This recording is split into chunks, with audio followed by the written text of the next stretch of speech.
As classes sociais e o Estado. Vladimir Ilyich Lenin. Extraído de Vladimir Ilyich Lenin, O Estado e a Revolução. Título nosso. O Estado é um produto do antagonismo inconciliável das classes. Dá-se com a doutrina de Marx, neste momento, aquilo que muitas vezes, através da história, tem acontecido com as doutrinas dos pensadores revolucionários e dos dirigentes do movimento libertador das classes oprimidas. Os grandes revolucionários foram sempre perseguidos durante a vida. A sua doutrina foi sempre alvo do ódio mais feroz, das mais furiosas campanhas de mentiras e difamação por parte das classes dominantes. Mas, depois de sua morte, tenta-se convertê-los em ídolos inofensivos, canonizá-los, por assim dizer, cercar o seu nome de uma auréola de glória, para consolo das classes oprimidas e para seu ludíbrio, enquanto se castra a substância dos seus ensinamentos revolucionários, embutando-lhe o gume, aviltando-o. A burguesia e os oportunistas do movimento operário unem-se presentemente para infligir ao marxismo tal tratamento. Esquece-se, esbate-se, desvirtua-se o lado revolucionário, a essência revolucionária da doutrina, a sua alma revolucionária. Exalta-se e coloca-se em primeiro plano o que é ou parece aceitável para a burguesia. Todos os social-patriotas, não riam, são agora marxistas.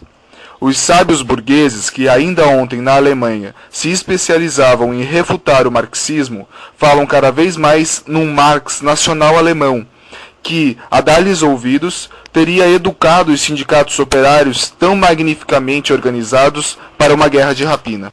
Em tais circunstâncias, e uma vez que se logrou difundir tão amplamente o marxismo deformado, a nossa missão é, antes de mais nada, restabelecer a verdadeira doutrina de Marx sobre o Estado.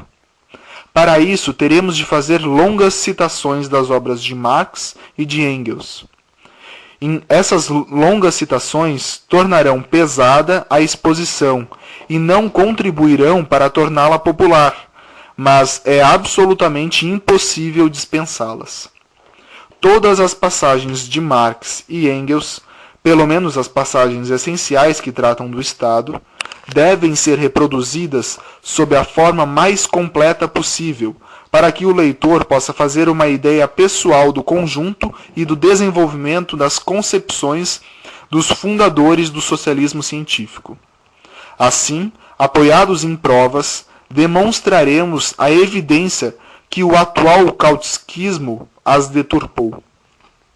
Comecemos pela mais divulgada das obras de Engels, A Origem da Família, da Propriedade Privada e do Estado, cuja sexta edição apareceu em Stuttgart em 1894. Traduziremos os nossos extratos do original alemão, porque as traduções russas, embora numerosas, são em sua maior parte incompletas ou muito defeituosas. Resumindo a sua análise histórica, diz Engels: o Estado não é, de forma alguma, uma força imposta do exterior à sociedade. Não é tampouco a realidade da ideia moral, a imagem e a realidade da razão, como pretende Hegel. É um produto da sociedade numa certa fase do seu desenvolvimento. É a confissão de que essa sociedade embaraçou-se numa insolúvel contradição interna, dividiu-se em antagonismos inconciliáveis de que não pode desvencilhar-se. Mas para que essas classes antagônicas com interesses econômicos contrários não se entredevorassem e não devorassem a sociedade numa luta estéril, sentiu-se a necessidade de uma força que se colocasse aparentemente acima da sociedade, com o fim de atenuar o conflito nos limites da ordem. Essa força que sai da sociedade, ficando porém por cima dela e dela se afastando cada vez mais, é o Estado. Eis expressa com toda a clareza a ideia fundamental do marxismo no que concerne ao papel histórico e à significação do Estado. O Estado é o produto e a manifestação do antagonismo inconciliável das classes. O Estado aparece onde e na medida em que o antagonismo de classes não podem objetivamente ser conciliados. E, reciprocamente, a existência do Estado prova que as contradições de classes são inconciliáveis. É precisamente sobre esse ponto de importância capital e fundamental que começa a deformação no marxismo seguindo duas linhas principais. De um lado, os ideólogos burgueses, e sobretudo os da pequena burguesia, obrigados, sob a pressão de fatos históricos incontestáveis, a reconhecer que o Estado não existe senão onde existem as contradições e a luta de classes, corrigem Marx de maneira a fazê-lo dizer que o Estado é o órgão da conciliação das classes. Para Marx, o Estado não poderia surgir nem subsistir se a conciliação das classes fosse possível. Para os professores e publicistas burgueses e para os filisteus despidos de escrúpulos, resulta, ao contrário, de citações complacentes de Marx, semeadas em profusão, que o Estado é um instrumento de conciliação das classes. Para Marx, o Estado é um órgão de dominação de classe, um órgão de submissão de uma classe por outra. É a criação de uma ordem que legalize e consolide essa submissão, amortecendo a colisão das classes. Para os políticos da pequena burguesia, ao contrário, a ordem é precisamente a conciliação das classes e não a submissão de uma classe por outra. Atenuar a colisão significa conciliar, e não arrancar às classes oprimidas os meios e processos de luta contra os opressores e cuja derrocada elas aspiram. Em Kautsky, a deformação no marxismo é muito mais sutil. Teoricamente, não nega que o Estado seja o órgão de dominação de uma classe, nem que as contradições de classe sejam inconciliáveis, mas omite ou obscurece o seguinte: se o Estado é o produto da inconciliabilidade das contradições de classe, se é uma força superior à sociedade, afastando-se cada vez mais da sociedade, é claro que a libertação da classe oprimida só é possível por meio de uma revolução violenta e da supressão do aparelho governamental criada pela classe dominante e que, pela sua própria existência, se afasta da sociedade. Esta conclusão teoricamente clara por si mesma tirou a Marx, com inteira precisão, como adiante veremos, da análise histórica concreta dos problemas da Revolução. E foi precisamente essa conclusão que Kautsky esqueceu e desvirtuou, como demonstraremos detalhadamente no decurso da nossa exposição. Força Armada separada, prisões, etc. Contrariamente à antiga organização patriarcal, da tribo ou do clã, continua Engels, o Estado se caracteriza, em primeiro lugar, pela divisão dos súditos segundo o território.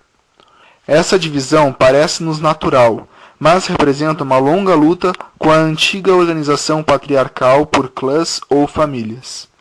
O segundo traço característico do Estado é a instituição de um poder público que já não corresponde diretamente à população e se organiza também como força armada.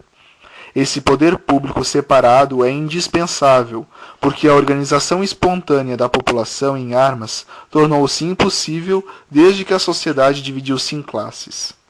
Esse poder público existe em todos os estados.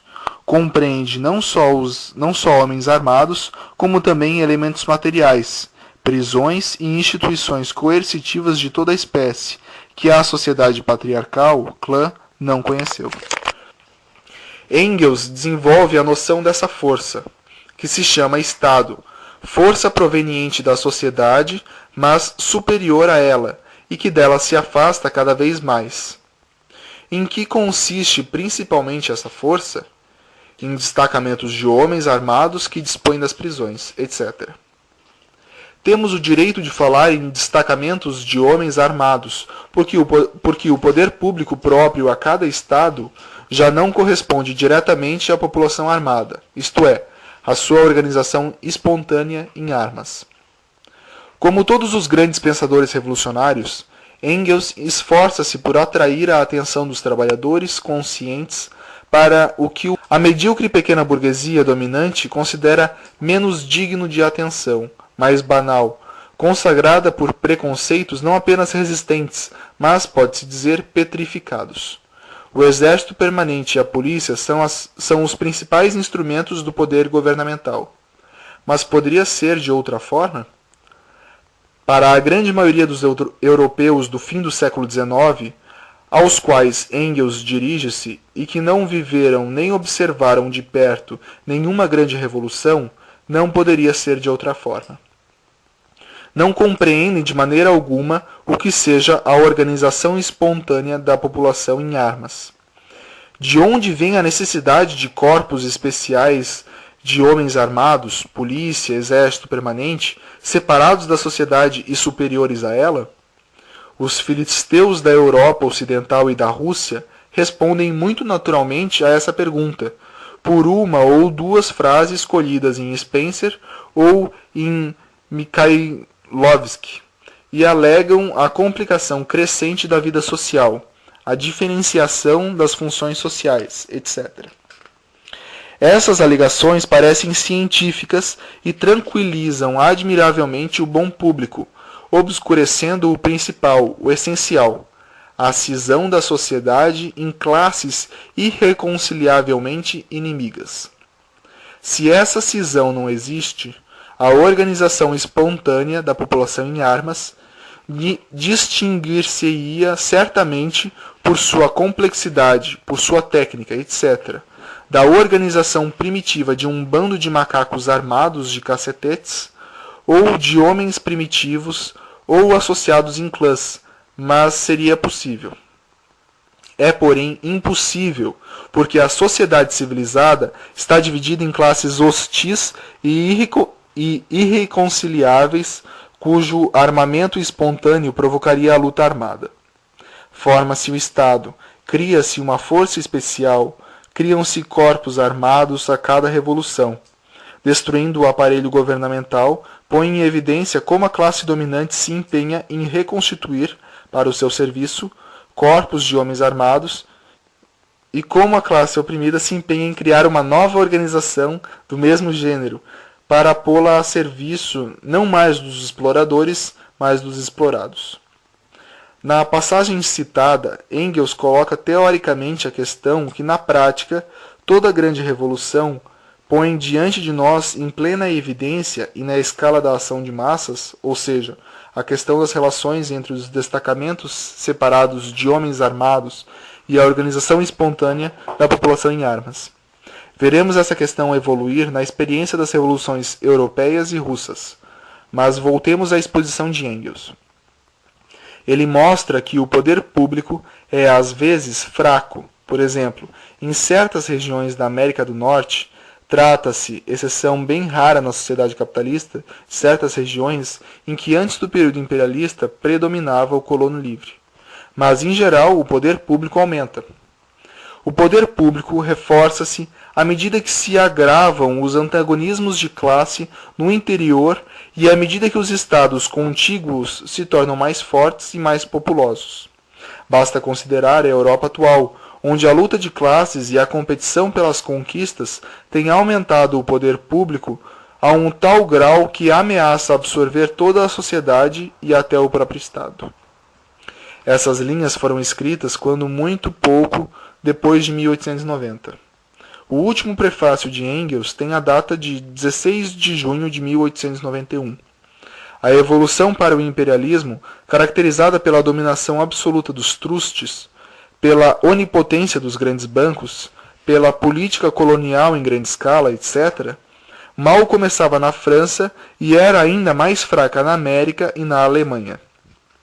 Desde então, a competição pelas conquistas deu um passo gigantesco a ponto de o globo terrestre, mais ou menos em 1910, achar-se definitivamente partilhado entre os conquistadores rivais, isto é, entre as grandes potências espoliadoras. Os armamentos terrestres e marítimos aumentaram em enormes proporções e a guerra de rapina de 1914-1917, que devia acarretar a hegemonia universal da Inglaterra ou da Alemanha e a repartição do despojo, quase levou à catástrofe completa a absorção de todas as forças sociais pela voracidade do poder governamental. Engels, já em 1891, soube denunciar a competição pelas conquistas, como um dos principais traços característicos da política exterior das grandes potências, ao passo que os velhacos do social-patriotismo, em 1914 e 1917, depois que essa rivalidade centuplicada gerou a guerra imperialista, disfarçam a sua solicitude pelos interesses espoliadores de sua burguesia com frases sobre a defesa nacional, a defesa da República e da Revolução, etc. O Estado, instrumento de exploração da classe oprimida. Para manter um poder público separado da sociedade e situado acima dela, são necessários os impostos e uma dívida pública. Investidos do poder público e do direito de cobrança dos impostos, escreve Engels, os funcionários considerados como órgãos da sociedade são colocados acima da sociedade. O respeito livre, voluntário, de que eram cercados os órgãos da sociedade patriarcal, do clã, já não lhes bastariam, mesmo que pudessem adquiri-lo. Fazem-se leis sobre a santidade e a inviolabilidade dos funcionários. O mais insignificante agente de polícia tem mais autoridade que os representantes do clã, mas o chefe militar de um país civilizado poderia invejar um chefe de clã que a sociedade patriarcal cercava de um respeito voluntário e não imposto pelo cacetete. Surge agora a questão da situação privilegiada dos funcionários como órgãos do poder público. O ponto essencial é este, que é que os coloca acima da sociedade. Veremos como esta questão teórica foi resolvida praticamente pela Comuna de Paris em 1871 e contornada por Kautsky em 1912, com o emprego de um processo reacionário. Como o Estado nasceu da necessidade de refrear os antagonismos de classe no próprio conflito dessas classes, resulta, em princípio, que o Estado é sempre o Estado da classe mais poderosa, da classe economicamente dominante, que também, graças a ele, se torna a classe politicamente dominante e adquire, assim, novos meios de oprimir e explorar a classe dominada. Não só o Estado antigo e o Estado feudal eram órgãos de exploração dos escravos e dos servos, como também o Estado representativo moderno é um instrumento de exploração do trabalho assalariado pelo capital.